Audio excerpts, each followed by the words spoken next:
What's good, y'all? SkyMav in the building. Back here today talking about more basketball content. Now, today, we're going to talk about LeBron James, okay? Before I get into this video, I've been a little bit out of the loop just for the last couple weeks just because I'm dealing with my other job and dealing with this whole knee surgery thing. If you haven't, I'm going to update my ACL return in videos pretty soon.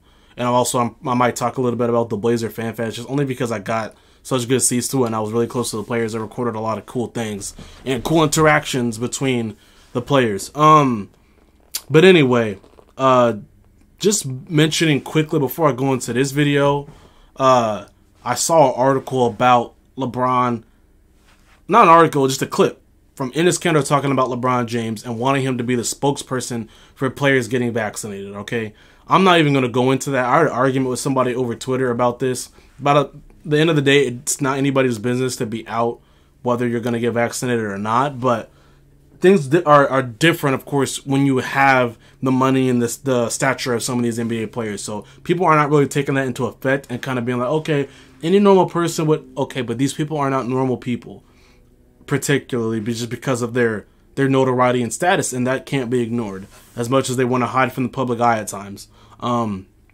But just the outlook of LeBron, wanting him to be a spokesperson for certain things, wanting him to not talk about other things, that's one of the biggest reasons why they don't like LeBron, and I don't think that's going to be talked about in this video.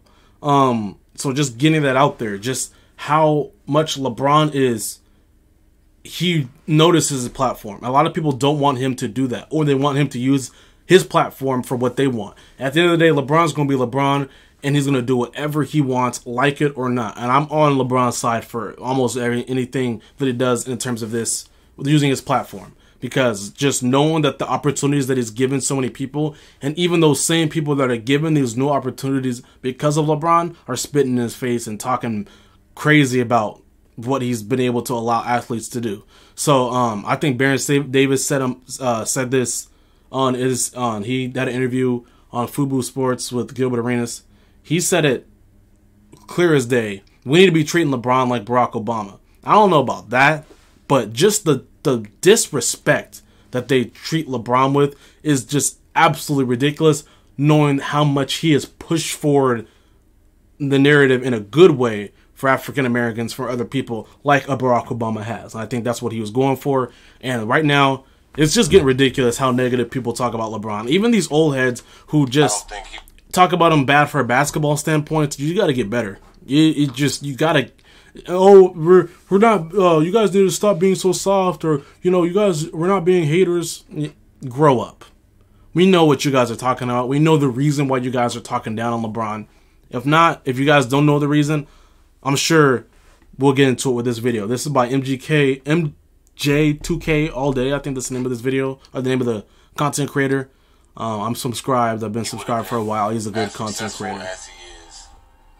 Let's get into it. But it was a whole different era back then, bro. Old players hate LeBron. Didn't LeBron play against your era when you were at your best, Rashid, and beat you? Because he dominated them, didn't really trash. There's going to be a lot of nonsense in this video, I already know. But yeah, the rules were different. I'm being serious. This narrative that LeBron couldn't survive in an older era is dumb, especially when you think about the fact that LeBron actually played in that said older era. Do people forget LeBron was drafted in 2003? I think they just threw out 1918 season as like a narrative that he's old, but they don't really actually go back. Oh, yeah, 19 years ago was 2003, which was this era that you guys are all talking about. Okay. Just clarifying that. Like, Rasheed Wallace's career was from 1995 to 2012, with some of his best years on the Pistons team that won a championship in 2004. LeBron got drafted in 2003 and was averaging this from 2004 to 2009. Good lord, but bro. He couldn't survive in your era, right, Rasheed? What does that mean? What does that mean he couldn't survive in our era? You think that... So you think LeBron's all of a sudden just going to be like out of the league? Somebody with that? That's like saying Michael Jordan if he came and was drafted in 2021, he would be out of the league. Like, you guys are just taking the hate to a whole nother stand. Like, a lot of players probably wouldn't be in the league. But LeBron James would not... Stop, what bro. What about the 25 straight points against you in the playoffs, Rasheed? But Rasheed Wallace is not alone in thinking that LeBron... Not these guys. Oh, Lord. I love Adam Sandler. What is up, dudes, students, ballers, players? The other it's two. Boy MJ. Over 80% of y'all are still not subscribed, so y'all still hang on me too. And let's not do this one thing. I know we're only a minute and 12. I'm not going to pause that much. I'm let the rest of the video pretty much play out. But... stop with this. Every person that defends LeBron like me is a LeBron sexual. Stop it. Stop it. You guys, no. You can defend any kind of player. You could talk about any kind of player, any kind of way. Don't let any of these narratives, these jokes that these people hang on your head, these sexual, these bandwagoner jokes. Bro, if the moment you start paying attention to that stuff, the moment you start looking at basketball fake. Like who you like, watch who you like, defend who you want. That's what everybody needs to know. Only if you like the content. Also, I actually uploaded on the gaming channel, showing the NBA 2K22 experience. All the good and the bad with some NBA YouTubers. I'm giving away 2K and $10 gift cards to subs who comment on that video. So, bro, we don't care about this. Same with Paul Pierce and the Celtics, who said that they weren't scared of LeBron. You know, my era's out the league. We wasn't afraid of LeBron. But these guys today... My era, bro. You act like you didn't get Paul Pierce. Oh my gosh, bro. This dude got drafted like 6 years before LeBron. What do you mean, my era? Your 6-year difference? Stop, bro. Cut it out. We didn't give a fuck about LeBron. We didn't feel LeBron. Really? Not. KG's the funniest one because he's the one who every time LeBron elevated talking about how he don't care about him. All this stuff about LeBron. Every time LeBron elevated for a dunk, you was nowhere to be found. You didn't want no parts of LeBron James, Kevin Garnett. You wanted 0 parts of him. You didn't want to guard him. You didn't want to trash talk him. You couldn't get in his head, but he made you look like a little kid sometimes. Him and D-Wade. Even when he was dropping 45 points against you in Game 6? Not even when so LeBron you don't have to scare him to get sent home by him every single season post 2010. Must take a lot to scare you. These players beat LeBron before he figured out how to win. And once he actually got better, they were like, oh, he ain't shit because of a rule change. LeBron came into the league in 2003, and in 2004, hand checking was removed. And this era that these players are talking about is the hand-checking era. Because Rasheed was on those Trailblazers teams that were losing to Lakers in 7 games in the 2000s. And Paul Pierce and Kevin Garnett were all-stars before LeBron was even drafted. Remember when Kobe would learn different languages to trash talk? Like when he trash talked Luis Scola in the Olympics in Spanish. What's this got to do with basketball, bro? I mean, what is this topic? And then LeBron had told him to stop. That's it, Cole. I got it. That's it. That's it. Why you bullying me?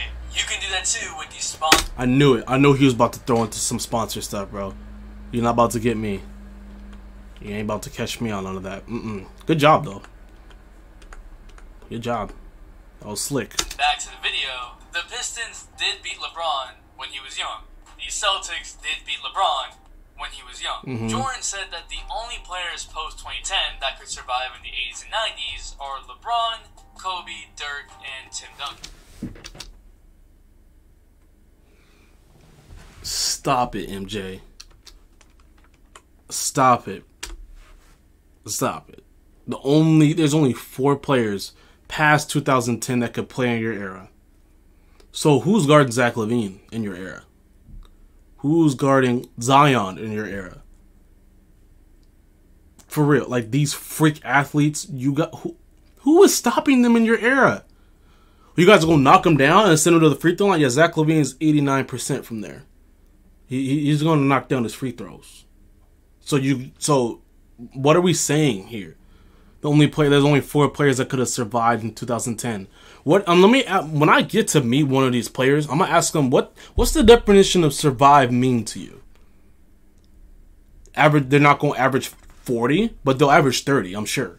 Like, what do you mean? But older players that played LeBron in the 2000s are butthurt that LeBron, in a sense, didn't have to earn it. He wasn't one of the best players in the league when handshaking was around, and that's not even his fault, but that's kind of what they're thinking. And don't get it twisted, removing handshaking helped every player's offensive game. It changed the league. Steve Nash got 2 MVPs right after the rule was removed. Perimeter play increased, and Shaq was hurt.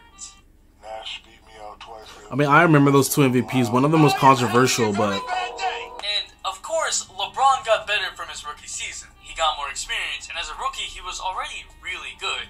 And in his second season, he started averaging 27 points a game. Actually, very similar to how Luka jumped from...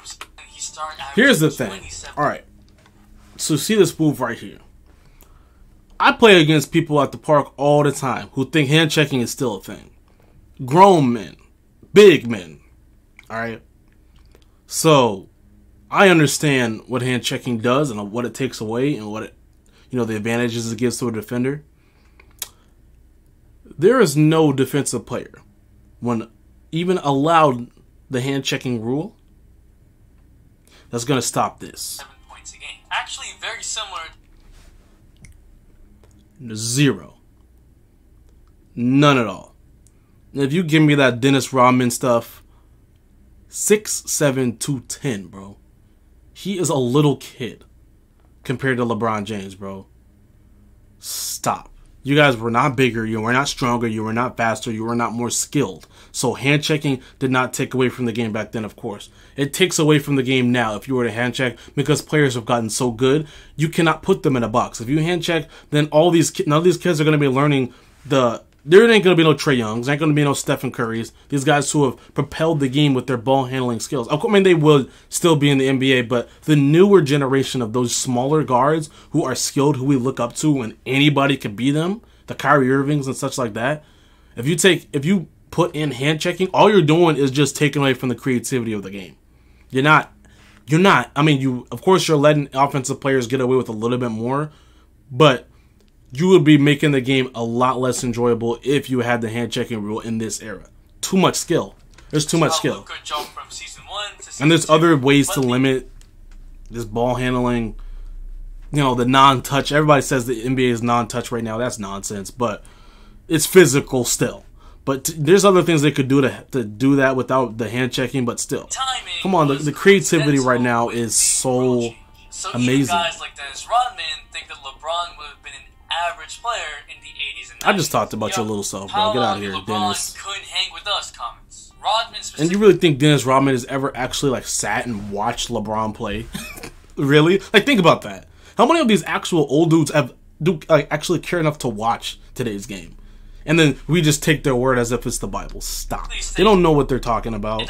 They're on the outside looking in just like us. And that LeBron came into the age of the game at the perfect time, referencing how hand-checking was removed and how that allowed players to have way more freedom. And that's really true. And it probably did help LeBron, help D-Wade, helped all the perimeter players. But to say LeBron is only good because hand-checking was removed is a discredit to LeBron. It's hard to say because each generation keeps getting better and better. I would be worried if we weren't getting better at basketball, because if we played longer and we were getting worse, that would be a problem. Players can look at what other players in the past did. Like with AI and his crossover, players like Kyrie could be like, oh, AI did this for crossover, let me practice that and get it down before they were even in high school. People watching Manu Ginobili could see his Eurostep and try to get that change of pace down. So a direct comparison is not easy. And there are some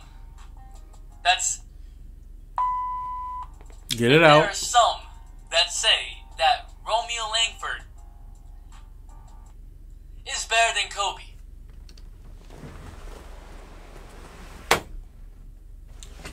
And you guys are the same people that are discrediting my argument. The foolish kids who go way too far and think that their generation is the best. No. The issue with... I might get into a whole nother video that the issue with this generation, but the skill is not the issue, alright? But there is some other things that is the issue with this generation of basketball players. Romeo Langford, bro. The trolling has gotten... It's not even funny at this point. What are we saying? Yeah.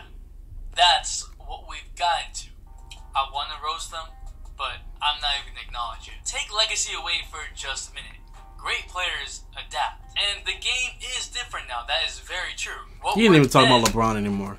I'm gonna stop the video there, but seriously, come on. I mean, these old heads, these young heads who do not watch basketball but think they can comment and say whatever they want to say on Twitter. Watch basketball. Watch the game. All right? Understand the game. Play basketball. And then you can comment on this stuff. All right? It's just getting ridiculous. And for LeBron, who this video was about, when MJ, this dude did a great job, but he kind of missed the biggest point. But I'm not going to go too far or too much further into it, but LeBron, then the disrespect and the hate, then the discredit that comes his way. I'm not going to sit here and just defend him for everything, but they got to be better about how they are perceiving reality. Because the stuff that they're saying goes up against the facts, goes up against the stats, goes up against the video evidence that we already see. And it just makes you look delusional. At the end of the day, Rasheed Wallace, Kevin Garnett, Paul Pierce, you just look delusional. Alright. Thank you guys for watching. Like, subscribe, follow me on Twitter at SkyMav6. I am out.